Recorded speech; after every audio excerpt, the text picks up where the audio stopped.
Capítulo 16. Exemplo cristão. De conformidade com o roteiro de serviço traçado pelo assistente, Hipólito e Luciana ficariam na casa transitória, atendendo às necessidades prementes de Dimas recém-liberto, enquanto nós ambos acompanharíamos Fábio, em processo desencarnacionista. Fábio permanece em excelente forma, esclareceu-nos o orientador, e não exigirá cooperação complexa. Preparou com relação ao acontecimento não somente a si mesmo, senão também os parentes, que, ao invés de nos preocuparem, como acontece comumente, serão úteis colaboradores de nossa tarefa. Falava Jerônimo com sólida razão, porque, em verdade, mostrava-se Dimas em lastimável abatimento. Apesar da fé que lhe aquecia o espírito, as saudades do lar infundiam-lhe inexprimível angústia. Às vezes, finda a conversação serena em que se revelava calmo e seguro nas palavras, punha-se a gemer doridamente, chamando a esposa e os filhos, inquieto.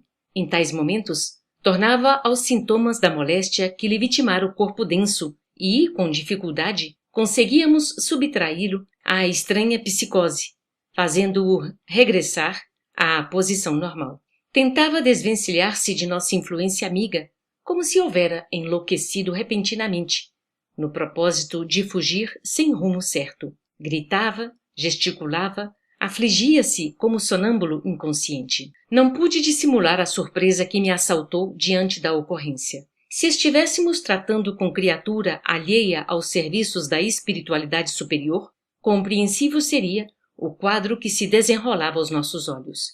Mas Dimas fora instrumento dedicado do espiritismo evangélico, consagrara a existência às benditas realizações da consoladora doutrina do túmulo vazio pela vida eterna. De antemão, sabia na esfera carnal que seria submetido às lições da morte e que não lhe faltariam ricas possibilidades de continuar junto da parentela já dele separada, aparentemente, segundo o simples ponto de vista material. Por que semelhantes distúrbios? Não merecera ele excepcional atenção de nossos superiores hierárquicos? Vali-me de momento adequado e expus ao nosso dirigente as indagações que me absorviam o raciocínio. Sem qualquer nota admirativa, Jerônimo respondeu-me bem-humorado. Você deve saber, André, que cada qual de nós é, por si mesmo, todo um mundo.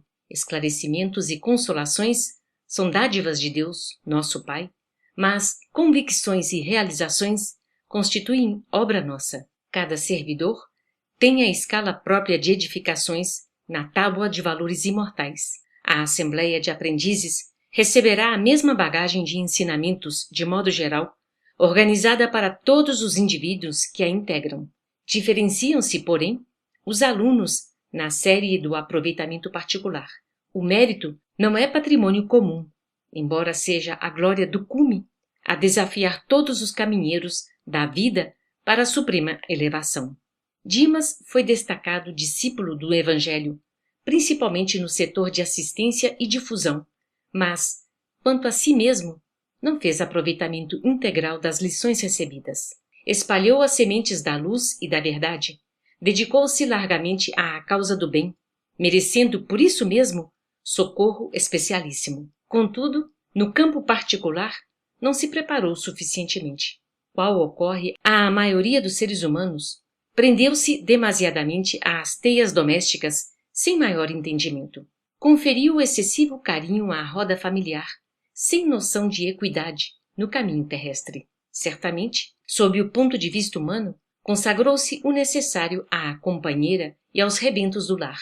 Mas, se lhes prodigalizou muita ternura, não lhes proporcionou todo o esclarecimento de que dispunha, libertando-os da esfera pesada de incompreensão. E agora, muito naturalmente, sofre-lhes o assédio. A inquietude dos parentes atinge-o através dos fios invisíveis da sintonia magnética. Sorriu, benévolo, e continuou. Nosso irmão, inegavelmente, fez por merecer o auxílio de nosso plano, pois conseguiu enfileirar amigos prestigiosos que lhe dedicam valiosos serviços intercessórios, mas não se preparou interiormente, considerando-se as necessidades do desapego construtivo. Gastará, desse modo, alguns dias para edificar a resistência. O ensinamento significava muito para mim, que via tão dedicado servidor, cercado da mais honrosa consideração por parte das autoridades de nosso plano, em porfiada luta consigo mesmo para restaurar seu próprio equilíbrio. E concluí, mais uma vez, que o amor pode improvisar infinitos recursos de assistência e carinho, acordando faculdades superiores do espírito, mas que a lei divina é sempre a mesma para todos. O obséquio é ofício sublime, no culto ativo da cooperação fraterna. Todavia, cada ser humano por si elevar-se-á ao céu ou descerá aos infernos transitórios em obediência às disposições mentais em que se prende. Atravessando curto período de proveitosas observações e marcada a libertação do novo amigo, Jerônimo e eu tornamos à crosta de modo a desobrigar-nos da incumbência. Acercamo-nos do bairro pobre em que Fábio situara o ninho doméstico. A casinha singela encantava. Rodeada de folhagens e flores, via-se que todo o espaço merecera a ternura dos moradores. De longe, chegava o barulho da enorme cidade. Espíritos vadios passavam de largo em lamentável promiscuidade. Nas adjacências erguiam-se alguns bangalôs novos que lhes ofereciam livre acesso, fazendo-nos adivinhar a triste influenciação de que eram objeto. Naquela residência pequena e humilde, havia, no entanto, paz e silêncio, harmonia e bem-estar. À nossa apreciação, parecia delicioso oásis em meio de vasto deserto. Entramos. 3 amigos espirituais receberam-nos. Um deles, Aristeu Fraga, conhecido pessoal de Jerônimo, abraçou-nos, festivo, e anunciou que faziam visita ao enfermo, então nas últimas horas do corpo material. Agradeceu-nos o interesse pelo desencarnante e apresentou-nos o irmão Silveira, genitor de Fábio na terra, que desejava colaborar conosco em favor do filho querido. Estava satisfeito, informou. O filho arregimentara todas as medidas relacionadas com a próxima libertação, submetendo-se dócil aos desígnios superiores. Tivera existência modesta, limitara o vôo das ambições mais nobres no culto da espiritualidade redentora. Esforçara-se suficientemente pela tranquilidade familiar. Fora acicatado por dificuldades sem conta no transcurso da experiência que terminava. Deixava a esposa e 2 filhinhos amparados na fé viva e, embora não lhes legasse facilidades econômicas, afastava-se do corpo físico, jubiloso e confortado, com a glória de haver aproveitado todos os recursos que a esfera superior lhe havia concedido. Além de haver se afeiçoado profundamente ao Evangelho do Cristo, vivendo-lhe os princípios renovadores, com todas as possibilidades ao seu alcance, Fábio conseguira iluminar a mente da companheira e construir bases sólidas no espírito dos filhinhos, orientando-os para o futuro. Elogiava-se de tal forma o companheiro que, admitido à palestra, arrisquei uma pergunta. Fábio desencarnará na ocasião prevista? Sim, elucidou Jerônimo com gentileza. Estamos de posse das instruções. Nosso amigo desencarnará no tempo devido. É verdade, confirmou o pai emocionado. Ele aproveitou todos os recursos que se lhe conferiram, malgrado o corpo franzino e doente desde a infância. Traindo a condição de médico sempre interessado em estudar, considerei, é lamentável tenha renascido em semelhante organismo, quem sabe servir com tanto valor à causa do bem. O genitor sentiu-se na necessidade de esclarecer o assunto, porque prosseguiu, calmo. Este é, de fato, argumento humano dos mais ponderáveis. Quando, na carne, frequentes vezes surpreendi-me com a saúde frágil de Fábio em criança. Desde cedo, notei-lhe a virtude inata, o pendor para a retidão e para a justiça, as disposições congênitas para os trabalhos da fé viva. Passei longas noites na justa preocupação de pai, em vista do porvir incerto. Como poderia nascer alma tão sensível e formosa como a dele, em vaso tão imperfeito? Aos 12 anos, foi atacado de pneumonia dupla, que quase o arrebatou de nosso convívio. Clínico amigo chamou-me a atenção para a debilidade do rapazinho. Éramos, no entanto, demasiadamente pobres para tentar tratamentos caros em instâncias de repouso. Antes dos 14 anos, terminado o curso das letras primárias, conduzi-o ao serviço pela exigência imperiosa do ganha-pão. Sabia, como pai, que Fábio desejava continuar estudando para o aprimoramento das faculdades intelectuais, em face dos seus pendores para o desenho e para a literatura, porque, não poucas vezes, surpreendi-o namorando o educandário vizinho de nossa casa, ralado de inveja ao reparar os colegiais em bandos festivos. As nossas condições de vida, no entanto, nos reclamavam um esforço ingente, e meu filho, atirado à luta desde muito cedo, não encontrou ensejo para as construções artísticas que idealizava. Segregando-se na oficina de mecânica, em ambiente pesado demais para sua constituição física, ele não o tolerou por muito tempo, contraindo com facilidade a tuberculose pulmonar. Mas chegou a saber a causa determinante da posição física de Fábio ao regressar ao plano espiritual? Indaguei. Isso representou um dos primeiros problemas que procurei elucidar. Passado algum tempo, fui devidamente esclarecido. Meu filho e eu fomos destacados fazendeiros na antiga nobreza rural fluminense. Nessa época, não muito recuada, Fábio, noutro nome e noutra forma, era igualmente meu filho. Eduquei-o com um desvelado carinho e por mais de uma vez enviei-o à Europa, ansioso por elevar-lhe o padrão intelectual e cioso de nossa superioridade financeira. Ambos, porém, cometemos graves erros, mormente no trato direto com os descendentes de africanos escravos. Meu filho era sensível e generoso, mas excessivamente austero para com os servidores das tarefas mais duras. Congregava-os na senzala, com severidade rigorosa, e perdemos grande número de cooperadores em virtude do ar viciado pela construção deficiente que Fábio conservou inalterável, simplesmente para manter ponto de vista pessoal. Os olhos do narrador brilharam mais intensamente. Pareceu menos bem ao contato das recordações e acentuou com melancolia. O romance é longo e peço-lhes permissão para interrompê-lo. Senti remorsos por haver provocado a dificuldade, mas Jerônimo interveio em meu socorro. Não pensemos mais nisso, exclamou o assistente, bem-humorado. Nunca me conformo com a exumação de cadáveres. E, enquanto a alegria tornava ao ambiente, meu orientador acrescentou: prestemos ao enfermo a assistência possível.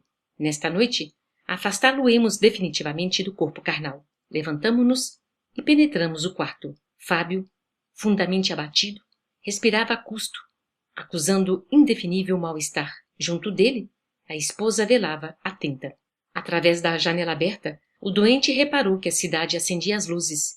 Ergueu os tristes olhos para a companheira e observou. Interessante verificar como a aflição se agrava à noite. É fenômeno passageiro, Fábio, afirmou a esposa, tentando sorrir. Entre nós, todavia, iniciaram-se providências para socorro imediato. O pai do enfermo dirigiu-se a Jerônimo. Sei que a libertação de Fábio exige grande esforço. Entretanto, desejava auxiliá-lo no derradeiro culto doméstico em que tomará parte fisicamente ao lado da família. Regra geral, as últimas conversações dos moribundos são gravadas com mais carinho pela memória dos que ficam. Em razão disso, ser-me-ia sumamente agradável ajudá-lo a endereçar algumas palavras de aviso e estímulo à companheira. Com muita satisfação, aqueceu o assistente. Colaboraremos também na execução desse propósito. É mais conveniente que a família esteja a sós. Bem lembrado, disse o genitor agradecido. Reparei que Jerônimo e Aristeu passaram a aplicar passes longitudinais no enfermo, observando que deixavam as substâncias nocivas à flor da epiderme, abstendo-se de maior esforço para alijá-las de vez. Finda a operação, indaguei dos motivos que os levavam a semelhante medida. Está muito enfraquecido, agonizando quase, informou meu dirigente, e fazemos o possível por beneficiá-lo, sem lhe aumentar o cansaço. As substâncias retidas nas paredes da pele serão absorvidas pela água magnetizada do banho, a ser usado em breves minutos. Efetivamente, atendendo à influenciação dos amigos espirituais que lhe davam intuições indiretamente, Fábio dirigiu-se à esposa, expressando o desejo de leve banho morno, no que foi atendido em reduzidos instantes. Jerônimo e Aristeu ministraram à água pura certos agentes de absorção e ampararam a dedicada senhora, que, por sua vez, auxiliou o marido a banhar-se, como se estivesse satisfazendo o desejo de uma criança. Notei, admirado, que a operação se fizera acompanhar de salutaríssimos efeitos, surpreendendo-me mais uma vez ante a capacidade absorvente da água comum. A matéria fluídica prejudicial fora integralmente retirada das glândulas sudoríparas. Terminado o banho, o enfermo voltou ao leito, em pijama, de fisionomia confortada e espírito bem disposto. Algumas fricções de álcool, levadas a efeito, completaram-lhe a melhora fictícia. O relógio marcava alguns minutos além das 19 horas. Silveira, que se havia ausentado, voltou depressa, falando particularmente a Jerônimo, a quem informou. Tudo pronto. Conseguiremos a reunião exclusiva da família. O assistente mostrou satisfação e salientou a necessidade de acelerar o ritmo do trabalho. O bondoso pai, desencarnado, movimentou-se. A tecla mais sensível à nossa atuação foi quando Fábio se dirigiu à esposa, ponderando. Creio não devermos adiar o serviço da prece. Sinto-me inexplicavelmente melhor e desejaria aproveitar a pausa do repouso. Dona Mercedes, a abnegada senhora, trouxe ambas as crianças que se sentaram na posição respeitosa de ouvintes.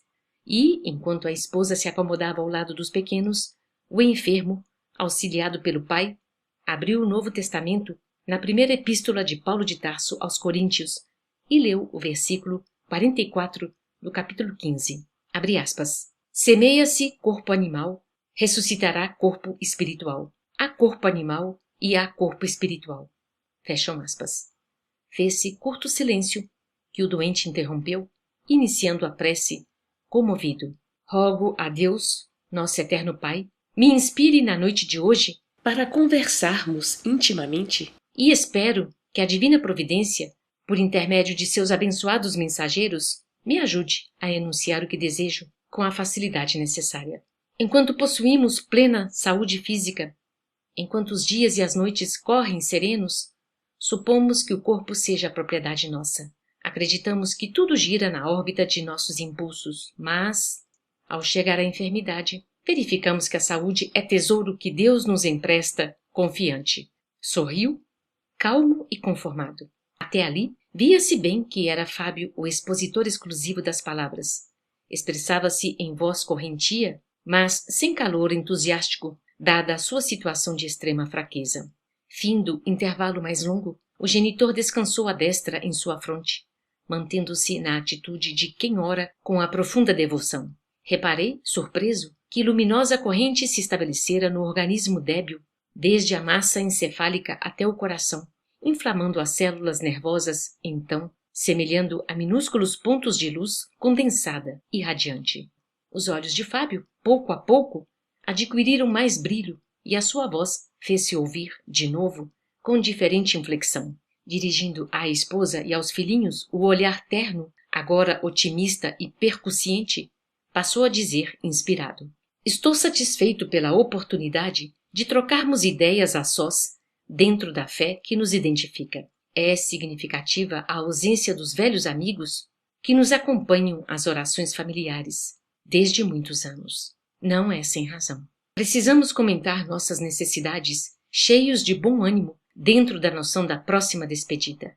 A palavra do apóstolo dos gentios é simbólica na situação presente. Assim como há corpos animais, há também corpos espirituais.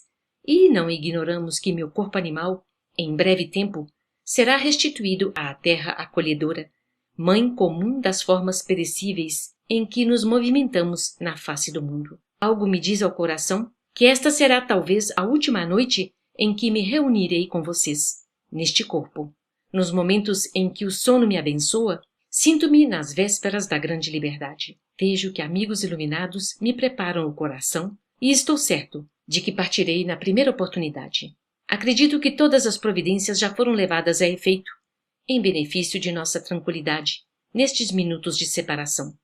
Em verdade, não lhes deixo dinheiro, mas conforta-me a certeza de que construímos o lar espiritual de nossa união sublime, ponto indelével de referência à felicidade imorredora. Fitou particularmente a esposa, tomado de maior emoção, e prosseguiu. Você, Mercedes, não tema os obstáculos da sombra.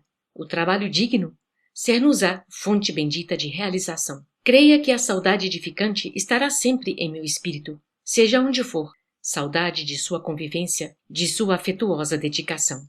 Isto, porém, não constituirá algema pesada, porque nós dois aprendemos na escola da simplicidade e do equilíbrio que o amor legítimo e purificado não prescinde da compreensão santificante. De certo, necessitarei de muita paz, a fim de readaptar-me à vida diferente e, por isso, pretendo deixá-los com tranquilidade suficiente para que todos nós ajustemos aos desígnios de Deus. Conheço-lhe a nobreza heróica de mulher afeiçoada ao trabalho desde muito cedo e entendo a pureza de seus ideais de esposa e mãe. Entretanto, Mercedes, releve-me a franqueza neste instante expressivo da experiência atual. Sei que a minha ausência se fará seguir de problemas talvez angustiosos para seu espírito sensível.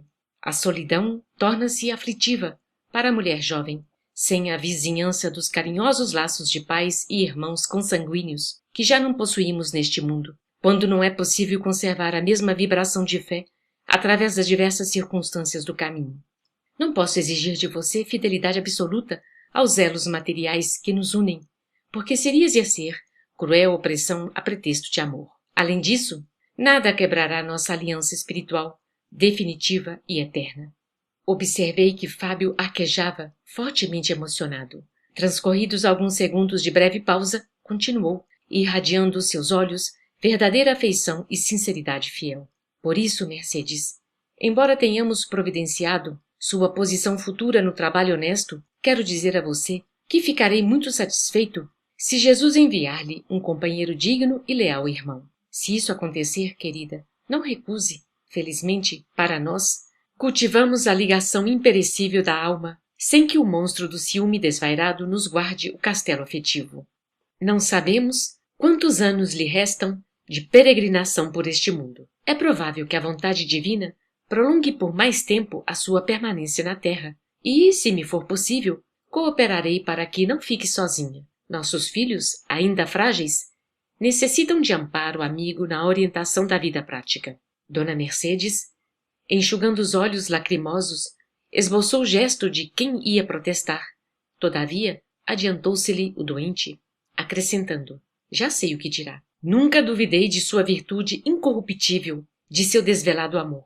Nem estou a desinteressar-me da abnegada companheira de luta que o Senhor me confiou. Reconheça, porém, que temos vivido em profunda comunhão espiritual e devemos encarar com sinceridade e lógica minha partida próxima. Se você conseguir triunfar de todas as necessidades da vida humana, mantendo-se a cavaleiro das exigências naturais da existência terrestre, certamente Jesus compensará seu esforço com a láurea dos bem-aventurados. Todavia, não procure escalar o cume glorioso da plena vitória espiritual num só voo. Nossos corações, Mercedes, são como as aves. Alguns já conquistaram a prodigiosa força da águia. Outros, contudo, guardam ainda a fragilidade do beija-flor.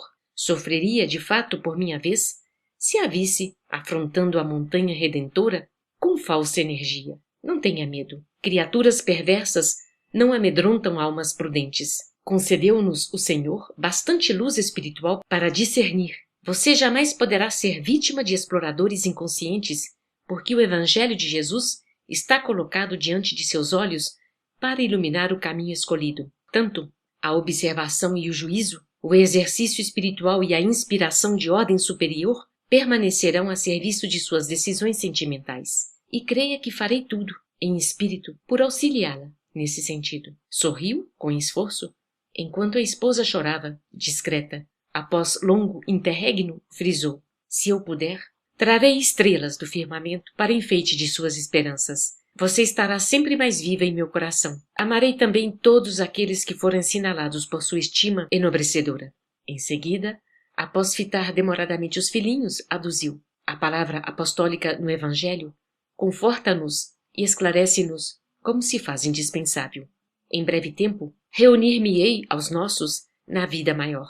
Perderei meu corpo animal, mas conquistarei a ressurreição no corpo espiritual, a fim de esperá-los alegremente. Verificava-se que o enfermo despendera muito esforço, fatigara-se. O genitor retirou a destra da fronte de Fábio, desaparecendo a corrente fluídico-luminosa que o ajudara a pronunciar aquela impressionante alocução de amor acrisolado.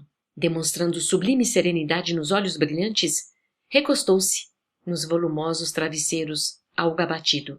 Dona Mercedes compôs a fisionomia, afastando os vestígios das lágrimas, e falou para o filhinho mais velho: Você, Carlindo, fará a prece final. Fábio mostrou satisfação no semblante, enquanto o rapazinho se erguia, obediente à recomendação ouvida. Com naturalidade, recitou curta oração que aprendera dos lábios maternos. Poderoso Pai dos céus, abençoa-nos, concedendo-nos a força precisa para a execução de tua lei, trazida ao mundo com o Evangelho de nosso Senhor Jesus Cristo. Faze-nos melhores no dia de hoje, para que possamos encontrar-te amanhã. Se permites, ó meu Deus, nós te pedimos a saúde do papai, de acordo com a tua soberana vontade. Assim seja. Terminada a rogativa, e quando os pequenos beijavam sua mamãe, antes do sono tranquilo, o enfermo pediu à esposa com humildade: Mercedes, se você concorda, sentir-me-ia feliz por beijar hoje os meninos. A senhora aqueceu comovida. Traga-me um lenço novo, solicitou o esposo, enternecido. A dona da casa, em poucos instantes, apresentava-lhe alvo fragmento de linho. Emocionado, vi que o pai cristão aplicou o nevado pano à cabeleira das crianças e beijou o linho, ao invés de oscular-lhes os cabelos. Contudo, havia tanta alma, tanto fervor afetivo naquele gesto, que reparei o jato de luz que lhe saía da boca, atingindo a mente dos pequeninos. O beijo saturava-se de magnetismo santificante. Jerônimo, comovido de maneira especial, dirigiu-me a mim, em voz sussurrante. Outros verão micróbios, nós vemos amor. Logo após, a pequena família recolheu-se. O enfermo sentia-se singularmente melhorado, bem disposto. Em nosso grupo havia geral contentamento. As crianças dormiram sem demora e foram, por Aristeu, conduzidas fora do corpo físico a uma paisagem de alegria, de modo a se entreterem descuidadas. A sós com o doente e a esposa, que tentavam conciliar o sono, encetamos o serviço de libertação. Enquanto Silveira amparava o filho, com inexcedível carinho, Jerônimo aplicou ao enfermo passes anestesiantes. Fábio sentiu-se bafejado por deliciosas sensações de repouso. Em seguida, o assistente deteve-se em complicada operação magnética sobre os órgãos vitais da respiração e observei a ruptura de importante vaso. O paciente tossiu e, num átimo, o sangue fluiu-lhe à boca aos borbotões. Dona Mercedes levantou-se assustada, mas o esposo, falando dificilmente, tranquilizou-a. Pode chamar o médico. Entretanto, Mercedes, não se preocupe. É justamente o fim. Enquanto prosseguia, Jerônimo separando o organismo perispiritual do corpo débil, Dona Mercedes pediu o socorro de um vizinho que saiu prestativo em busca do clínico especializado. O médico não tardou, trazido celeremente por automóvel, mas embalde aplicaram a solução de adrenalina, a sangria no braço, os sinapismos nos pés e as ventosas secas no peito. O sangue, em golfadas rubras, fluía sempre, sempre. Reparei que Jerônimo repetia o processo de libertação praticado em Dimas, mas com espantosa facilidade. Depois da ação desenvolvida sobre o plexo solar, o coração e o cérebro, desatado o nó vital, Fábio fora completamente afastado do corpo físico. Por fim, brilhava o cordão fluídico prateado com formosa luz. Amparado pelo genitor, o recém-liberto descansava, sonolento, sem consciência exata da situação. Supus que o caso de Dimas se repetiria ali, minudência por minudência. Porém, 1 hora depois da desencarnação, Jerônimo cortou o apêndice luminoso. Está completamente livre, declarou meu orientador, satisfeito. O pai, enternecido, depositou sobre a fronte do filho desencarnado, em brando sono, um beijo repassado de amor e entregou-o a Jerônimo, asseverando: Não desejo que ele me reconheça de pronto. Não seria aproveitável levá-lo agora a recordações do passado. Encontrá-lo-ei mais tarde, quando tenha de partir da instituição socorrista para as zonas mais altas. Pode conduzi-lo sem perda de tempo.